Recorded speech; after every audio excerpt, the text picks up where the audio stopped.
And as the Biden administration works to respond to the influx of migrants, our Amna Nawaz was on the border last night, watching as several people crossed into the United States. She reports from Ciudad Juarez, Mexico, and El Paso, Texas.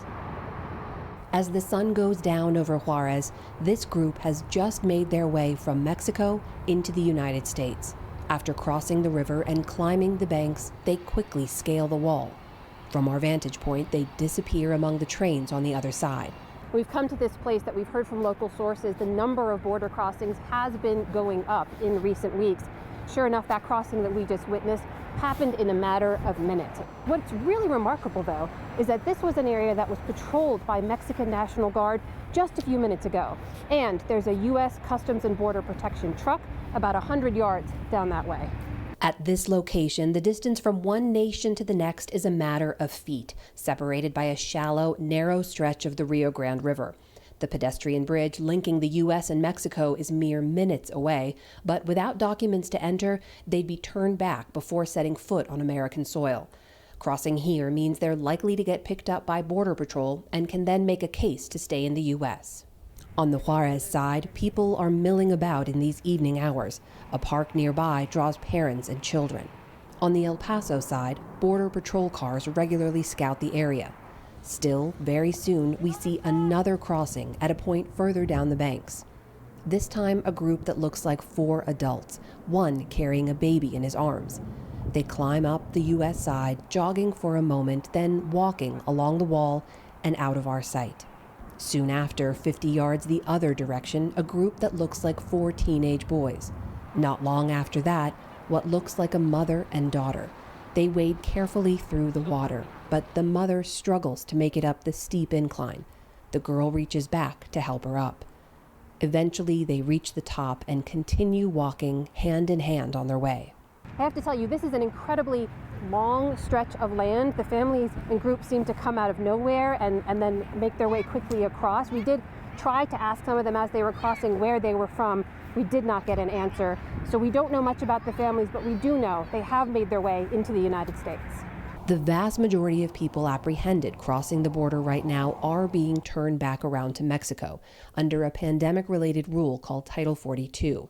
But the Biden administration is not turning away unaccompanied minors, and border agents are making exceptions for some families. U.S. officials say they are seeing high rates of recidivism, the same people attempting to cross again and again. Ruben Garcia, who's worked in migrant services in the area for over 40 years, says the rule keeping people out could also be fueling the current increase in unaccompanied minors. Families that have been expelled multiple times, that are traveling with children, and some of them are making the decision to send their children in by themselves because they have families someplace in the U.S. and they know their children will be released to them. So in a sense, our Title 42 policy is helping to contribute to the unaccompanied minor surge that we are seeing. In response to our request for comment, a Customs and Border Protection spokesman reiterated the border is not open and that the vast majority of people crossing are sent back to Mexico under that Title 42. But he also pointed us to recent data specific to this El Paso sector. Year to date, the number of unaccompanied minors crossing here has seen an increase of 144% compared to last year. Among single adults, they've seen an increase of 231%. Congresswoman Veronica Escobar, whose district includes El Paso, says those numbers will grow. But many of the single adults are the same people trying to cross multiple times. So Title 42 doesn't address anything. It doesn't solve anything. It basically postpones the inevitable. None of these policies that push people and limit their legal avenues do anything in the long term. In an op-ed for the New York Times today, she wrote, quote, "Americans must finally acknowledge that the real crisis is not at the border, but outside it, and that until we address that crisis, this flow of vulnerable people seeking help at our doorstep will not end anytime soon." Right now we have a border that... Last week, a group of Republican House members visited El Paso to decry President Biden's policies. On Friday, a Republican Senate group will visit the southern border. Escobar will host her own congressional delegation here in El Paso this weekend. All of these Republican delegations that are coming to the border, what is unsettling to me is the way they use the border as a prop.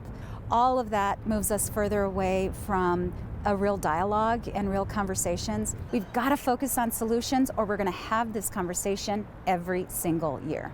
Those solutions may be harder to find with Washington's political wars now being waged on the border. For the PBS NewsHour, I'm Amna Nawaz in Juarez, Mexico, and El Paso, Texas.